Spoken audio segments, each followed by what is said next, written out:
teeth. You can see the thong busting on my tight jeans. Okay, walking on my fingers like a wife me. Got another shorty, she ain't nothing like me. Yeah, about to catch another fight. Welcome to the Illini Nation pregame show. Brett Barron's here and Jeremy Warner before Illinois takes on Florida Atlanta. 2:30 kick on Big Ten Network. Both teams 1-2. Both teams coming off back-to-back losses. And I look at this, Jeremy, as a potential get-right game for Illinois against a Florida Atlantic team that does not have its starting quarterback in Casey Thompson. Your first impressions of this game are what? This is a get-right game for Illinois, but they need to make sure it is that. Yes. Illinois has had flashes. Last week it was with the defense, which was a bad point the first 2 weeks of the season. But your quarterback, who's a bright spot the first 2 weeks, dipped, had his worst game as a college prospect or college player so far. This is the game you got to put it all together. Yeah. You have the worst opponent on your schedule. You have 3 weeks to figure out what you're good at, what you're not good at. Now's the time for a complete game performance from Illinois to make you feel good going into a monster matchup next week in a game both teams need when Illinois travels to Purdue. So this is where you got to see the most complete, most dominant, I think, performance for Illinois football, because they have not gotten lucky with the schedule so far. This is the second toughest schedule so far this season in the country, according to Pro Football Focus. The rest of the schedule, 13th hardest in the Big Ten, so second easiest in the Big Ten the rest of the way it starts today. Yeah, that's my biggest takeaway, is that the schedule definitely softens after this, so it's all about taking advantage of these next 3 to 4 weeks, especially as the Big Ten West play starts here. Yes, you get Penn State, you avoid Michigan this year, you avoid Ohio State. Those are wins, and they played a little bit better, especially defensively against Penn State. That didn't translate necessarily on the scoreboard, but when you give up 20 out of 30 points off of turnovers, that is what you come to expect. It's a beautiful day here. We got our shades on. It's sunny. I don't see a cloud in the sky here at Memorial Stadium. Wind coming out of what looks like the southeast, and it should be a great afternoon for football. I think this talk needs to start with quarterback, though, after last week. Luke Altmaier, look, I don't know about his games in high school. Certainly he didn't have a game like that at Ole Miss. His worst game of his career, let's just say that. Probably of his life. I think it's safe to say that was the worst game of his life. Yeah. So the big question is, how does he respond to that? How does he come back from that? And do you feel like this team and staff around him can support him to come out and not let that bleed into another week? All great questions. We'll find out. What I really liked about Luke Altmaier the first couple weeks, we all expected growing pains, right? First time as a starter. This is going to be his 5th career start. We expected some growing pains. What I liked about the first 2 games, outside of his playmaking ability, Brett, was his ability to bounce back. He's had a bad throw in each of his first 2 games, had 3 interceptions. 1 wasn't on him, 1 was on Pat Bryant bobbling it. But he always bounced back and didn't make that same mistake again. Last week, if you ever watched the replacements of the movie, it's Shane Falco, he talks about quicksand. How when you make one mistake, you try to make up for it, and then you just dig yourself even further and further into that quicksand. I thought that's what Luke Altmaier would happen. I thought he tried to do too much because he knew he had to have a great game for Illinois to beat Penn State. Actually, he just needed to have a solid game to give Illinois a chance. And he's really the reason they lost. I mean, we could talk about offensive line issues, we could talk about some skill player issues, but Illinois did not have a chance because his quarterback played poorly. He made bad throws, and he made some mental errors, right? How does he bounce back from that? He had about a month's worth of growing pains in 1 game, but it was against the best defense he'll probably play all year. It was against the most talented defense he'll play all year. I think what is important is how is he responding to that during the week. Brett Bielema, I think, Barry Illini both said, first we got to acknowledge it was a bad game. Then, just like any other game, figure out what mistakes you made, correct them, and then we'll see how he responds today. But I do think Barry Illini, I'm interested to see if he goes aggressive with Luke early to build his confidence, or he just does some screens, does some little things. But I think most importantly, Brett, you got to get your run game going. The run game has not been able to get going early enough in games for Luke Altmaier to kind of play off that. So there are things Barry Illini and the rest of the offense need to do to put Luke Altmaier in better positions to succeed and gain his confidence. I feel like, just like you said, he tried to do too much. He tried to say, hey, look, I've got to be the guy. That's not what Brett Bielema teams are built around. They're built around complementary football, and by and large, we have not seen that through these first 3 weeks of the season. I think the coaching staff, is just my talk here and perception of it, said, hey, look, you don't have to do all this. Like, you have the talent around you if they can get the running back game going. We'll see if that translates today.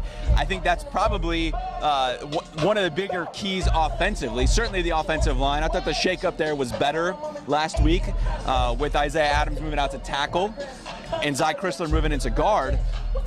I think they should be able to get the running game going, and I would like to see them continue. Like, okay, maybe you get Luke some shots. Continue with the run game. Like, you're superiorly talented than this FAU team. Stick with it. Let's see what they can do with it, even if it doesn't translate necessarily to instant success. Keep with it. Yeah, let's be honest. They couldn't do it at Kansas. You're behind by far too many points to stick with the run game. So you can say, Barry Illini, stick with the run game. When they were down 21, 30 points, any fan would have been upset with him sticking with the run game. I thought last week at some points you had to start throwing the ball. Let's be honest, Penn State's a really good, talented defense. Their front seven, again, I think is about as talented as Illinois is going to see all year. So it was really hard for them to get going, but you did see Reggie Love really establish himself, I think, the last couple games. It's kind of that solid back. He's not Chase Brown, but you can rely on him. But that was a hard game for the offense to be reworked, right? Sure. I mean, Isaiah Adams was, I thought, better at pass protection than Zy Closer at right tackle, but they have to get some chemistry going. But this is an opponent that I think has a good defensive line for the American Athletic Conference. This is not a Big Ten defensive line you are playing today, so you have to establish yourself. And Barry Illini keeps talking about, we got to find our identity. That's concerning 4 games in and really 16 games, 17 games in him as an offensive coordinator. But I think that identity is supposed to be your physicality up front. Yeah. They have not been able to consistently do that. Today, you have to be able to do that. This offensive line with Zy Closer at right guard, Isaiah Adams at right tackle, Geske and Pearl on the left side. Those guys have to have a really good game. Because if you want confidence going into Big Ten play, you got to be able to rely on your trenches. Last week, the defensive front gave you a lot of hope for what your defense can be and kind of back to what you thought you were going to be. Now it's time for that offensive line to be the offensive line we expected them to be. And this isn't a must-win game, quote-unquote. Like, I'm not a huge fan of that term. But if you lose this game today, then I think it's time to sound the sirens a little bit more of like, what are we doing here types of things. Yeah, I mean, so we can talk about labels, but for Illinois to be what we thought they were going to be, they have to win this game. Yes. This is a must-win. If you're going to be talking about bowl games, you're going to be talking about competing atop the Big Ten West. No, this doesn't have an impact on the Big Ten West race. No. This does have an impact on your bowl eligibility. Yes. This does have an impact on whether you think you can beat Minnesota, whether you can beat Nebraska, all those things. Yeah. You should win this game convincingly, and Vegas thinks it that way as well. The line has moved. I think it opened at 13.5. It's up 2 points, up to now 15.5. These are the types of games that Illinois should win, but Jeremy, these are also the types of games we've seen Illinois lose in the past. Now, maybe more MAC teams, but I think you could compare the AAC to the MAC and pretty comparable their conferences. Look, I think Illinois is going to win at this game. We'll get our predictions here coming up on the Illini Nation pregame show, but that's the mindset coming in. I feel like Illinois has that mindset as well. And look, can they set the tone early? We've talked about that. Can they not play from behind? I thought you had the stat, listening to you and Jay this week, and he had brought up that Illinois hasn't led for very much of this season. You looked it up, 36? Led or tied for 36 minutes. I mean, think about that. That's crazy. Yeah. That's not how Brett Bielema teams are brought to be. Of course, again, the schedule has been difficult. You drew Kansas at the wrong time. You drew Toledo at the wrong time. You drew Florida Atlantic at the right time. Correct. Florida Atlantic is rebuilding under Tom Herman. They were better under Lane Kiffin. They were better under Willie Taggart. Willie Taggart did not recruit as well as Charlie Partridge or Lane Kiffin before him. And their quarterback, Casey Thompson, who we know from Nebraska, was recruited to play at Texas. He's out for the season. Their running backs have been banged up. You drew these guys at the right time. And Illinois needs to win these games convincingly now. Yeah. Your bye games, you need to start winning convincingly to take the next step as a program. Illinois needs to come into these games now and forever in the Brett Bielema era, knowing it's going to win. It's just about how nicely did they win. Like you said, it was a really encouraging win or not. Obviously, they need to win this game, but I think everyone's looking for the eye test today. Yes. Does this team look like it should go to Purdue and be the favorite? Does this team look like it should host Nebraska and be a 7-point favorite? That's what I'm looking to see today. And I think the eye test is important, not for the team necessarily. Look, they're going to say we want to win the game, and hey, a win's a win, right? Yeah. But for this fan base, for this program to continue the momentum that it had built last year, and really, there hasn't been a lot of momentum. If you think back to, I go back to that Nebraska game, all the highs, the end of the October high, winning at Nebraska last year, and then it was a fall apart after that. Like, if you combine those, it really has not been very good football for Illinois here in the past what, 8 games? Would that be about 6, 7 games? Lost 6 of 8 games. I mean, like that's not great. You want to get some of that belief back. And they talked all offseason about coming in with a chip on their shoulder for the way they finished last year. It hasn't been a positive start this year for that. So the eye test important today. We'll see what they can do with that. The other thing I'm very curious in is the defense. I thought they played very well last week. For all things considered, a Penn State team, I thought they held Drew Aller, who I think is one of the best quarterbacks in the Big Ten. He looked very pedestrian at best. I think they bothered him.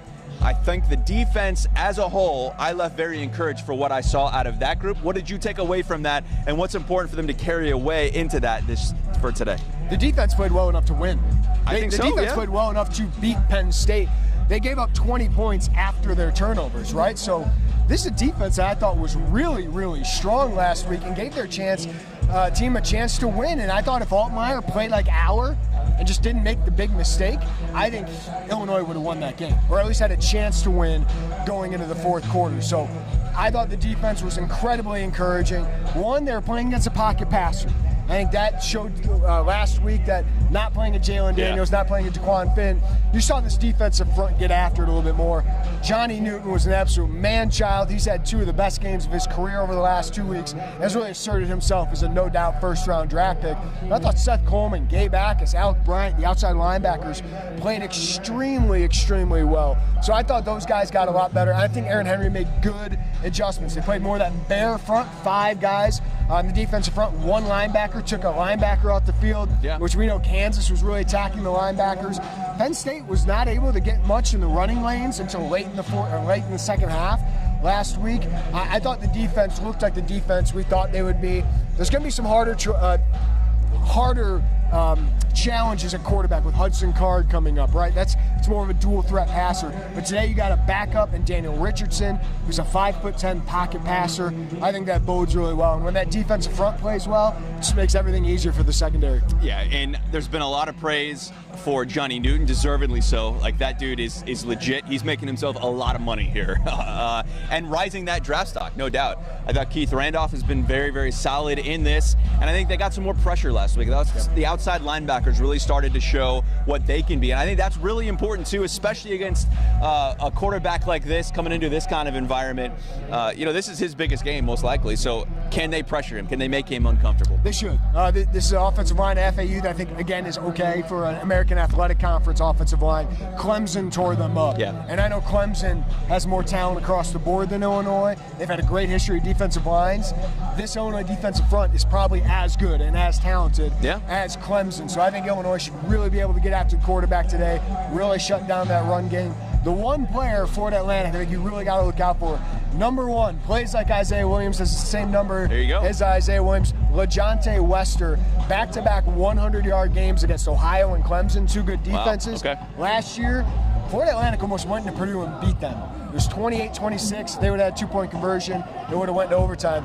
Wester had 90 yards for 3 touchdowns. He's really quick, really athletic. Xavier Scott going up against him today. He's had a really good season so far. He's got the toughest assignment, that nickel, going against their slot receiver, LaJohntay Wester. And we should note in that defensive backfield, Matthew Bailey out for the season. Really, I know he made some plays afterwards, but he got hurt on that first play of the game last week. You just feel for the kid, for everything that he went through to get back to this point. I thought it was his foot because, like we've talked about previously, foot injuries. We've seen it with Mike Epstein in the past. We've seen it with several guys. You get that foot injury on that, outside of your foot, and that's tough to come back from. It turns out it's his shoulder. Had some damage in that shoulder dislocation, as well as some other structural damage. He's out for the season. And I thought even when he came back in, he still made an impact. You saw him out there, but they won't have number 7 the rest of the year. It's a tough break for this defensive backfield. It's a huge loss. I think you saw how big of a loss it was in the first couple of games. Then he comes in against Penn State, and you just see the size. You see the discipline of being in his run fits and being in his gap. I thought Matthew Bailey was awesome against the run last week. Only played 22 snaps. But the good news is you played without him. Clayton Bush has gotten serious reps. I thought Clayton Bush had his best game against Penn State, but it's a good thing you went and got safeties in the transfer portal. Nicario Harper probably going to play a bigger role now. Former FCS All-American. We'll see what he can do. You also lost Demetrius Hill for the season. I know he's a third stringer so far this year, but he had that size. He's got that physicality that I thought Matthew Bailey brought as well. So they're very thin. You don't want another injury at safety right now because Miles Scott's at free safety, but strong safety. After those two guys, those transfers, you're probably looking at Mac Resetich, a true freshman. It's kind of an underrated prospect. Illinois can't afford many more injuries at safety right now. I know in the summer we were probably, and you more than I, on the recruiting and sitting there going, but they're getting another safety? Like, what does that tell us about what they think of the safety room and as a whole? And it's a good thing they got it, you know, with Hill out with that ACL injury, he's gone for the year. And now you look at it and you go, I don't know if you can afford that many more injuries. It's kind of the same concern we had on defensive line for Illinois. They haven't had many injuries there so far. And this is really the first, I mean, correct me if I'm wrong, I can't think of another season-ending injury like these two where you go, this is really the first ones that Illinois has had.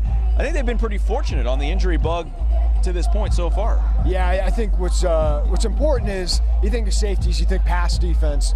Miles Scott is 20 yards off the ball for a reason. That high free safety in the system that Kirby Joseph was so good at, that Kendall Smith last year was so good at. I don't worry as much about coverage. I worry about the run support. That's where they've struggled more in the past. It's where you've seen them miss Sidney Brown. Yeah. And last week you saw the impact Matthew Bailey can make in that. So that's what I'm more concerned about, especially when you go into Big Ten play. Purdue can run the ball a little bit. You know, Nebraska, their quarterback can't really throw it, but he can run it really, really well. So that's why I worry. And today, FAU's got a couple of talented running backs. Kobe Lewis, a transfer from Purdue. Larry McCammon was a preseason All-AAC running back who's been nicked up, but he could play today. So that's where I'm more concerned about it. Other things defensively, there has been some positivity there, I think, coming out of it. And you know, even Aaron Henry on Monday, he didn't want to allude to a moral victory, but that's kind of how I took it. He was like, hey, look, the point's to win the game. He didn't win it. I think this defense will feel better about itself coming into today. And we mentioned earlier these next 3 weeks, when you look at how this schedule shakes out, I think it's pretty favorable for the Illini. We're going to find out here in these next, let's say, 3 to 4 weeks if this team is a legit bowl team with the schedule laying out the way it does. You get FAU today. You go on the road to Purdue next week, and Purdue gets an extra day on you, but they battled Wisconsin last night, even though Wisconsin, I would say, held that game in check for the majority of it. You know, and then you feel pretty good about a Nebraska team coming here that I think, okay, if you turn the page to October, Illinois can build some momentum here. That's my big takeaway these next 3 to 4 weeks. Well, Illinois defense looks like it can compete with a conference contender last week. That's what we expected coming into the year. We didn't expect them to be as dominant as last year, but we expect them to be able to compete and contend with those kind of offenses, and that's really encouraging because you're not going to see those kind of offenses outside of Maryland. But in the Big Ten West, these offenses don't scare you that much. Wisconsin, maybe. Purdue's quarterback, Hudson Card's pretty good, but he'll turn it over. But if Illinois' defense plays like that, their defensive front in particular, you're going to have a chance to win every game. All right, other takeaways coming into today, Jeremy, other keys that you are looking at, other players. We've talked about defense. We've dabbled with the offense there, certainly with Luke Altmaier being the key of that. What other things are you keeping an eye on today as we move forward? One, I want to go under the radar. Caleb Griffin's got to be better. I know he missed, a 47-yarder, but he wasn't even close. Then his kickoffs were off. So they need a bounce-back performance from him because David Olano nearly won that job during training camp. Really pushed Caleb Griffin. David Olano, a high school All-American last year. So if Caleb Griffin shows any weakness, I think David Olano might get an opportunity. And speaking of freshmen, are we going to see more of these guys? I think the offense needs more playmakers. You can count on Reggie Love being solid. You know Isaiah Williams is going to make plays. I think the tight ends need to get a little bit more involved because they're some of your most consistent pass catchers right now. We know Luke Altmaier can run the ball, make some plays, but you need another wide receiver. Can Malik Elzy steal some reps from Pat Bryant, who has struggled the last couple of weeks? Does Caden Fagan steal some of those reps from Josh McCray, who has just not been the same the last 2 years, maybe due to injuries, but he has just not been productive. Some of that's on his offensive line. We saw Caden Fagan come in and show some explosiveness, so that's what I'm looking for. Do those guys steal a few more reps? Because they are talented. They're just more raw talent there. I don't think you're going to see Malik Elzy start today. I think Pat Bryant is going to play an important role. I don't think Caden Fagan is just going to completely steal Josh McCray's role. I still think Josh McCray's going to play a little bit because they trust those guys a little bit more. Yeah. But I think those freshmen are earning a little bit more trust themselves. Maybe Ashton Hollins gets a few more reps because he gives them some speed and some athleticism and length on the outside. I think Illinois knows they need a little bit more talent if Josh McCray and Pat Bryant aren't producing like they're expected to. So my big two questions out of that, and I agree with those sentiments for sure. If Malik plays more, is it Pat that sits or is it Casey? And if it's Caden that's getting 6-7 carries, that would make sense to take it out of Josh, but then where does that leave Josh?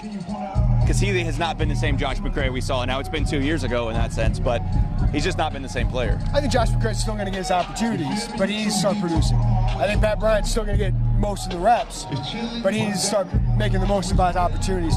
Casey Washington, I think we know what he is. Luke Altmaier did not help him last week with those underthrows, but Luke Altmaier obviously trusts Casey Washington. He'll throw the ball up for him. Yeah. But Casey's not a guy who's going to get separation. He's going to be a guy who makes contested catches and is really reliable in the run game.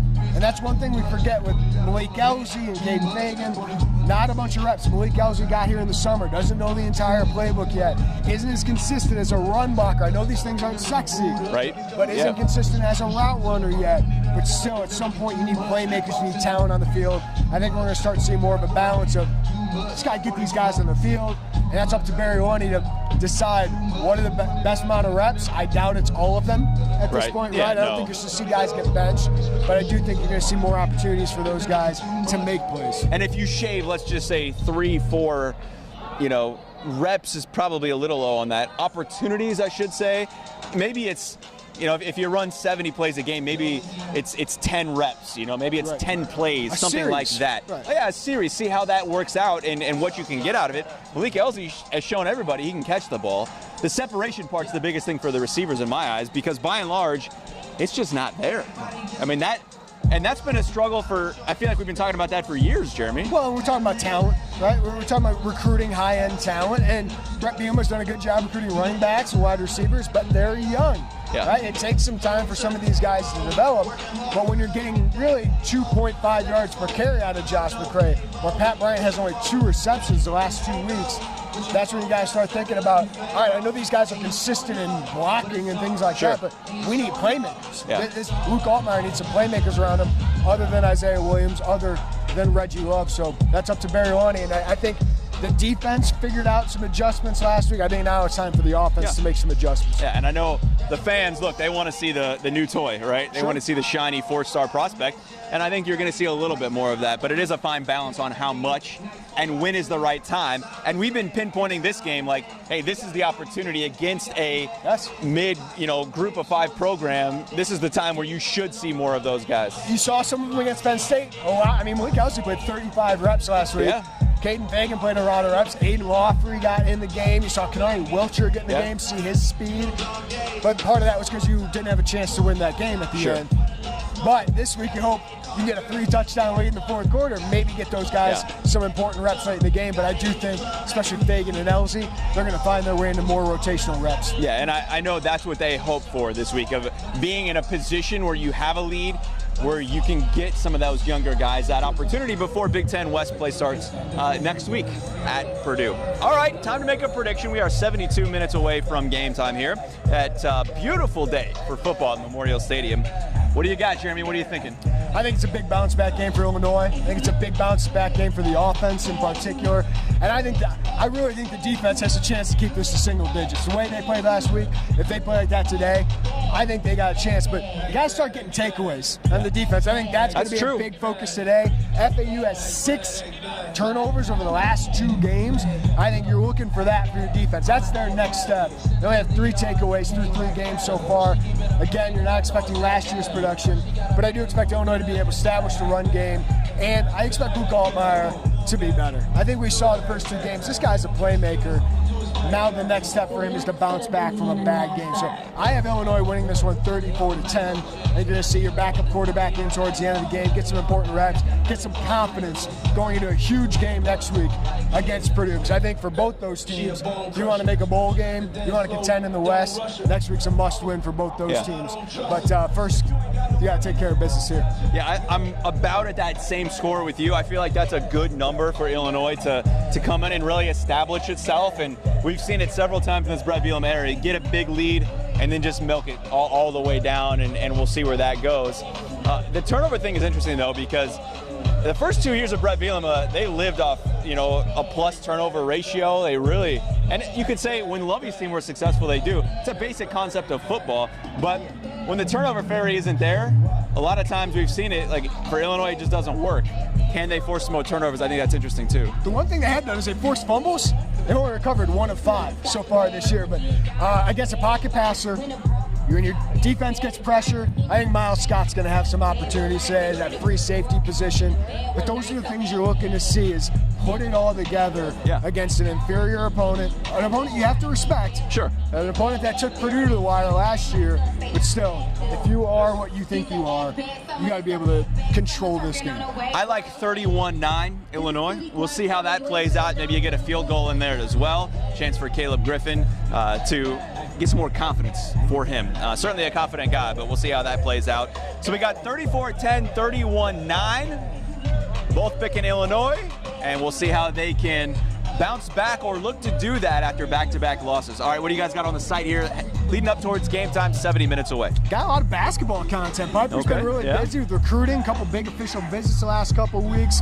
Annie did a great feature on Justin Harmon, an important guard, kind of a tough-nosed guard. Obviously, Illinois has big question marks at guard. He's going to play a big role in that. But, of course, we'll have all your football coverage, takeaways after the game, the latest from Brett Bielema, as you guys always do at WCIA. Yep, we'll stream the Brett Bielema press conference live on these same digital channels after the game. I would guess tonight about 6 o'clock, 2:30 kick, or shortly thereafter on Big Ten Network. I go 6:30 there. 6:30, you think? It's not like 4-hour games here, man. Yeah, man, it's been tough. You know, this clock rule, I don't know if it's helped much. The TV networks got to get them. They got to get those commercials in. But, you know, they got to get their money out of that. Right. You know, Illinois is going to make, what, $70 million on the TV rights? You know, so they got to pay the freight somehow. All right, we'll see you after the game.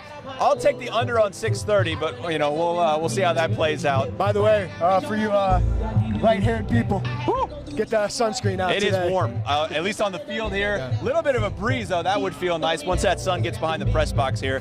Although if you're sitting on the east side, you're a little bit in trouble there. West side should be cooled off. Great night for football as Illinois finishes out its non-conference schedule against Florida Atlantic. For Jeremy, I'm Brett. Thanks so much for watching. We'll see you right back here after the game on these same digital channels and on the late news tonight at 10 o'clock on WCIA. Enjoy the game.